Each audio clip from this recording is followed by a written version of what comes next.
Bonjour à tous, je m'appelle Julien Pasquier, je suis CTO et cofondateur de LexPersona. Notre mission chez LexPersona est de rendre Internet plus sûr. Nous sommes un éditeur de logiciels de signature électronique et comptons des clients avec, par exemple, je peux citer quelques noms comme Bouygues Immobilier, la Banque de France, Aéroport de Paris, le ministère de la Culture, Carrefour, etc. Je suis très heureux d'être ici pour vous présenter notre nouvelle solution, excusez-moi, qui s'appelle Tigre. Tigre. La solution. Hop. C'est à droite ici. Ah non, tu es sorti là.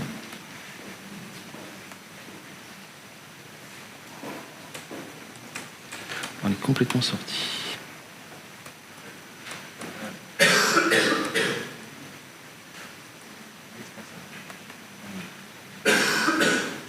Voilà. Donc notre solution s'appelle Sonystamp Universal Signature. C'est une solution qui permet de faire signer des documents de toute nature à des utilisateurs et également, du coup, dans ce processus qui permet de minimiser l'utilisation des ressources informatiques.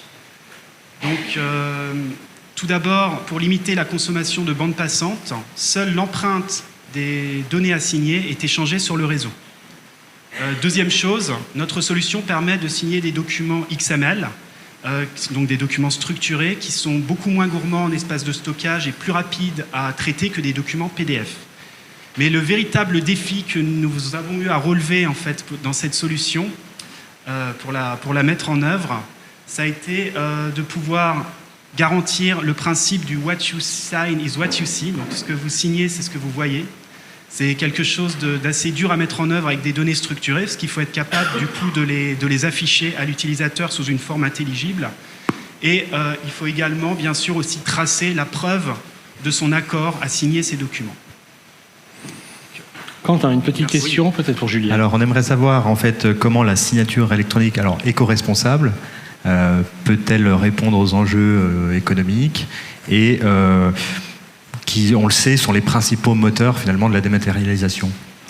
D'accord, donc comme je l'indiquais, cette solution permet justement de signer des documents au format XML, donc qui sont beaucoup plus efficaces, beaucoup plus rapides à traiter que des documents PDF et moins gourmands en stockage, mais également ils sont plus efficaces sur les interactions entre les applications. Donc par exemple, si vous avez un exemple d'un bon de commande en fait, qui est généré à partir d'un ERP, qui ensuite est signé électroniquement et injecté dans un CRM pour au final aboutir à une facture correspondante qui va être générée. Donc chez LexPersona, nos technologies, elles apportent vraiment ces dimensions-là de sécurité des données et également de garantie justement du principe du « what you sign is what you see », tout en, bien sûr, puisqu'on parle de signature, en ayant une totale conformité avec les réglementations en vigueur, notamment le règlement européen IDAS. Super. Merci Julien. Merci à tous.